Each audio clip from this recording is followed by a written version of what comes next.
की टक्कर में, हर जोर जुल्म की टक्कर में जय जवान, जय जवान, अध्यक्ष जी और यहाँ उपस्थित हमारे पिता तुल्य बुजुर्गों, किसान बिरादरी के सरदारों, नौजवान साथियों, मेरी माताएं बहनें और सभी मीडिया के बंधुओं, आज 11 दिसंबर को ये ज्ञापन के कार्यक्रम पूरे देश में है, क्योंकि संयुक्त किसान मोर्चा की कॉल है।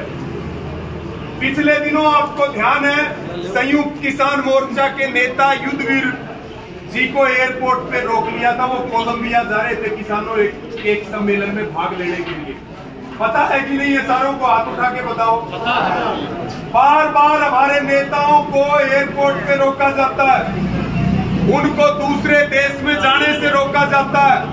ये हमारे लोकतांत्रिक अधिकारों का हनन है।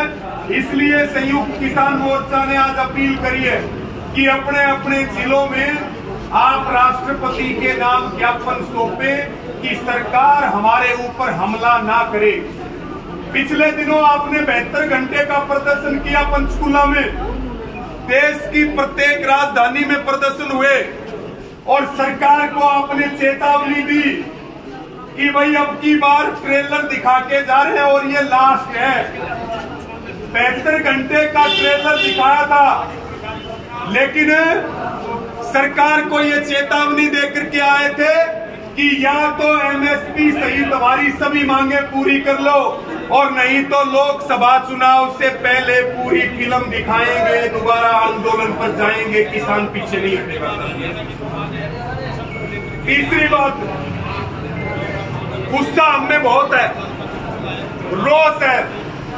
जेपी दलाल ने अभी जो बोला, अभी गिगड़ाऊ में महापंचायत हुई, आप में से कौन कौन गया था? एक बार हाथ उठा करके बताओ, हाथ उठा करके बताओ। वहां लोहारू गिगड़ाऊ कौन कौन गया था और वहां पे क्या फैसला लिया था जेपी दलाल के खिलाफ?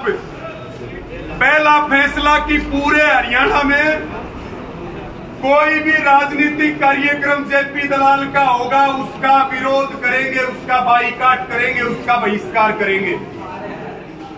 दूसरा फैसला, दूसरी अपील करी थी कि भाई कोई भी ब्याह शादी और खुशी के मौके पे जो बहन बेटियों की इज्जत नहीं जानते, जो लोग जिनके अंग्रेजों की आत्मा जिनमें बढ़ रही, क्योंकि बीजेपी वालों के पुरखे अंग्रेजों की मुखबरी करते थे और वो उनकी आत्मा भी इनमें बढ़ रही है बीजेपी वालों में। ये कह रहे हैं कि किसानों की बहुएं और बेटियां भागी हुई हैं और हम ये कह रहे हैं कि भाई जेपी दलाल का और बीजेपी वालों का हम जिक्र करने लगे तो पूरी दुनिया में उनको मुंह छिपाने के लिए जगह नहीं मिलेगी, लेकिन बहन बेटियां सबकी बराबर होती है। तो दो फैसले तो ये हुए, पहला बाईकाट करेंगे, दूसरा अपील करी भाई इसने मत बुलाओ, और तीसरा देला जुर्माना समझो हो नहीं समझो सारे इस तक उनका कोई सामाजिक दंड हो गए। और हमारी मांग क्या थी? भाई जेपी दलाल माफी मांग ले सार्वजनिक रूप से, लेकिन उसने माफी नहीं मांगी। उसने अपनी कब्र खोदी है बहन बेटियों पे हमला करके, और ये हमें संकल्प लेना चाहिए कि इसी कब्र में जेपी दलाल को इस चुनाव में 1000 फुट का खड्डा खोद के जिंदा दफन करेंगे, तब आत्मा को शांति मिलेगी। राजनीतिक हत्या होगी जेपी दलाल की। ये लोग समाज में बैठने लायक नहीं है।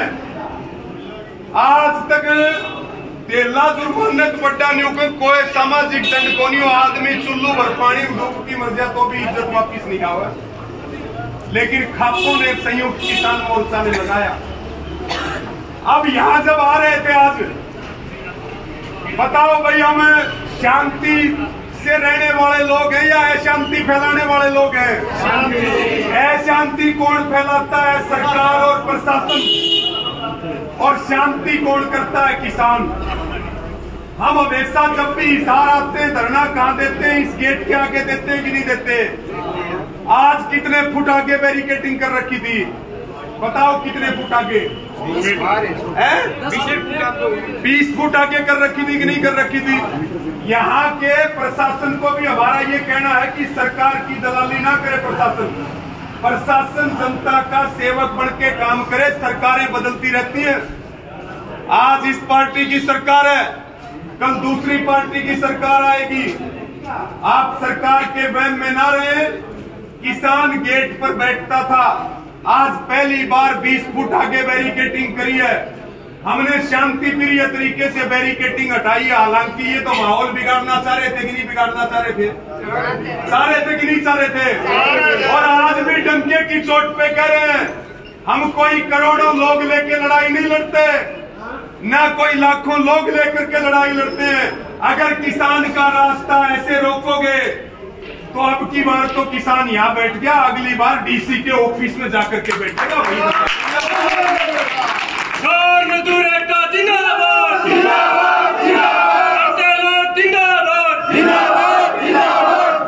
हम धूप में बैठ के परेशान हो लिए। अब की बार रास्ता रोका तो अब आगे से धरने एसी कमरों में चलेंगे, एसी कमरों में पीछे नहीं हटेंगे, बता देते हैं। अनुशासन, लॉ एंड ऑर्डर की जिम्मेवारी है प्रशासन की, लेकिन हरियाणा में ये नहीं पता कि प्रशासन कौन चला रहा है, सरकार कौन चला रहा है। हरियाणा में सरकार नहीं चल रही, सर्कस चल रहा है। अब ये 5 स्टेट में चुनाव भी जीत गए। हाँ,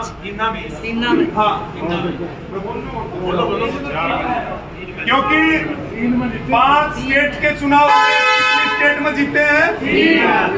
लेकिन मुझे लग रहा राजस्थान में खेलना पक्का होगा, ये बात दिख रही है। हो गया राजस्थान में पक्का इलाज होगा इनका।